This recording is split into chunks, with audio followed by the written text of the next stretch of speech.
Assalamualaikum warahmatullahi wabarakatuh. Kami dari kelompok 1 di sini ingin menjelaskan tentang kimia unsur. Perkenalkan, nama saya Diki Almansyah. Di sini saya menjelaskan tentang gas mulia.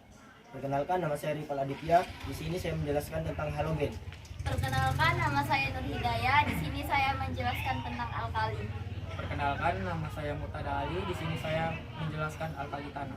Perkenalkan, nama saya Hafiz Rizky Adira. Di sini saya menjelaskan tentang unsur-unsur periode ketiga. Perkenalkan, nama saya Anggi Natasha Siregar. Di sini saya menjelaskan tentang unsur transisi periode 4. Silahkan simak penjelasan berikut ini.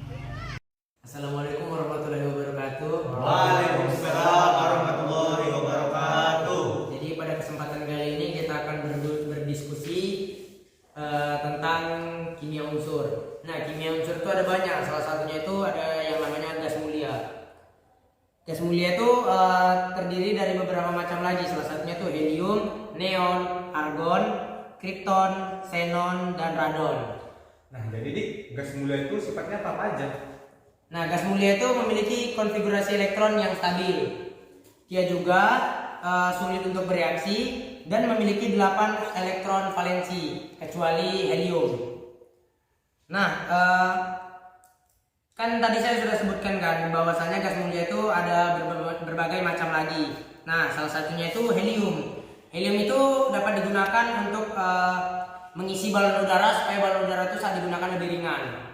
Selanjutnya ada neon. Neon itu pengisi lampu pijar. Jadi ketika lampu itu dihidupkan, ada neon di dalamnya, lampu itu bisa hidup. Lampu itu biasa digunakan untuk kandang ayam seperti anak ayam. Nah, selanjutnya itu ada argon. Nah, ini salah satu contoh dari argon, bola lampu yang di rumah kita. Nah, supaya bola lampu itu bisa menyala, ada zat argon di dalamnya. Gitu. Jadi ketika ada zat argon di dalamnya, maka lampu tersebut di rumah kita itu bisa menyala. Selanjutnya cara pembuatannya itu, pembuatan dari gas mulia itu dapat dipisahkan dari udara dengan distilasi bertingkat. Ada lagi mungkin yang ingin ditanyakan? Jadi kalau misalnya itu lampunya mati, putus, berarti neonnya udah habis gitu. Jadi kalau misalnya contoh tadi kan lampu ayam, berarti ya neonnya itu, gas neonnya itu udah nggak ada di dalamnya gitu. Ada lagi yang ingin bertanya? Nggak ada kan mati kan? Ya. Kalau nggak ada yang bertanya, mungkin begitulah penjelasan singkat dari saya tentang kimia unsur yaitu gas mulia. Kimia unsur selanjutnya adalah halogen. Di mana halogen ini ada beberapa unsur, yaitu yang pertama fluorin, yang kedua klorin, ketiga bromin, keempat iodin, dan kelima astatin. Nah, jadi di halogen tuh ada sifat-sifatnya. Kira-kira sifat-sifatnya apa aja tuh, Pak? Untuk sifat-sifatnya itu ada 3. Yang pertama, dia sangat reaktif. Kedua, dia tidak didapatkan di alam bebas. Dan yang ketiga, dapat membentuk molekul diatonik. Kegunaannya itu apa aja di kehidupan sehari-hari? Untuk kehidupan sehari-hari, contohnya itu garam klotik. Dia digunakan untuk campuran odol. Yang kedua, asam fluorida untuk membuat tulisan di kaca. Sama yang ketiga, NaCl, itu campuran penyedap rasa sama pengawet. Pembuatan halogen itu gimana Pak kira-kira? Untuk pembuatannya itu ada 4 unsur dia yang diperlukan. Yang pertama itu fluorin, yang kedua klorin, ketiga bromin, sama keempat iodin. Klorin, bromin, iodin, Klorin. bromin, iodin. Itu pembuatannya gimana? Pembuatannya itu ya dibuat ya, kalau untuk fluorinnya dibuat dengan cara elektrolis, larutan Kf dan Hf cair. Untuk untuk klorin dibuat dengan cara elektrolis juga, tapi larutannya dilelehkan dengan NaCl. Kalau bromin dibuat dengan cara mengalirkan gas kimia ke dalam air larut.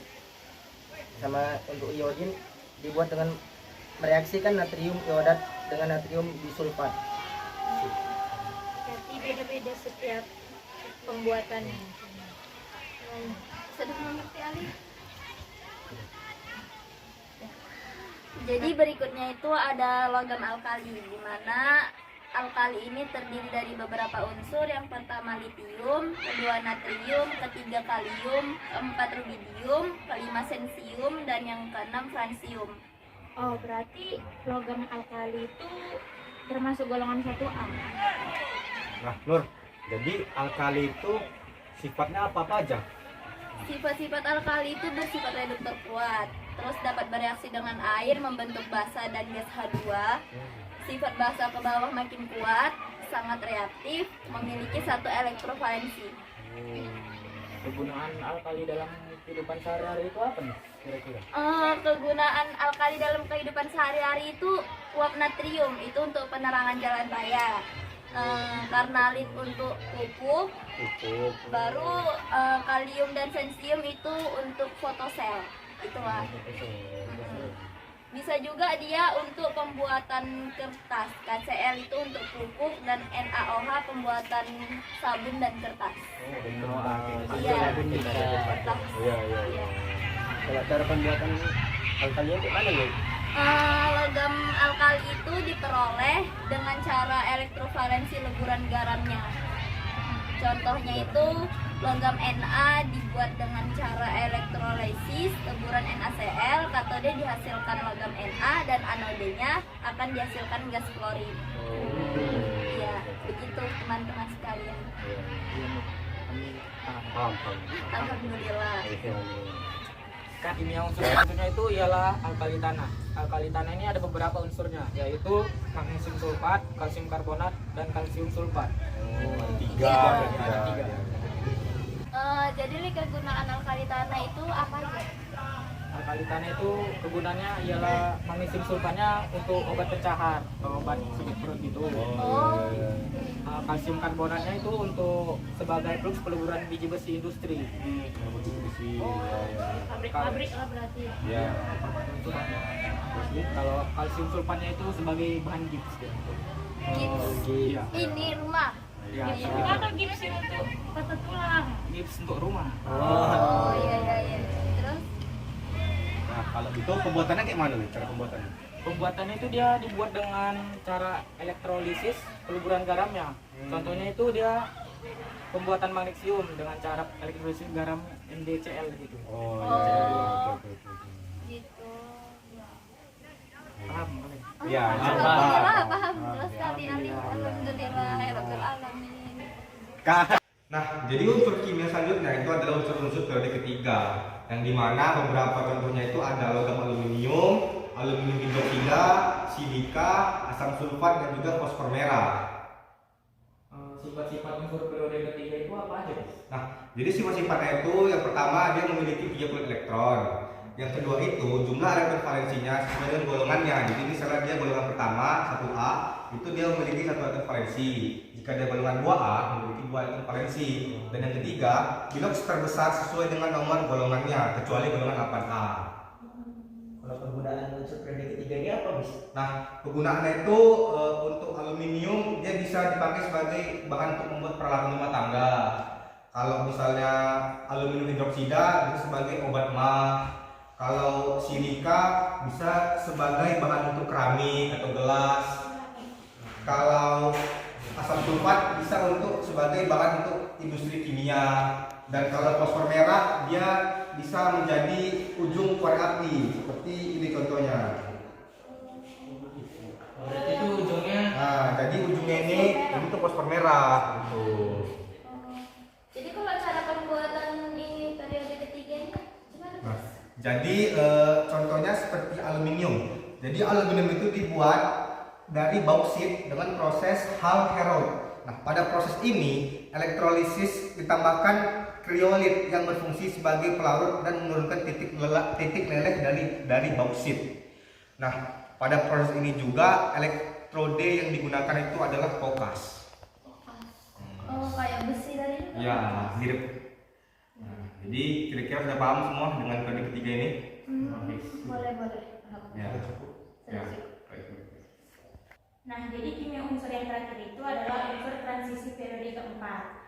Unsur transisi periode keempat itu ada skanadium, titanium, vanadium, krom, mangan, ferum, nikel, kobalt, sama zinc. Nah, unsur transisi 4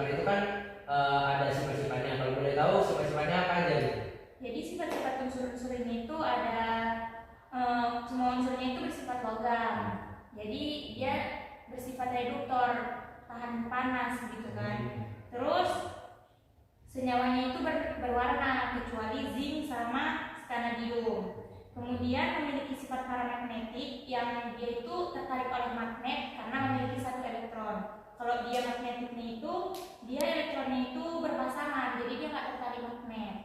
Gitu.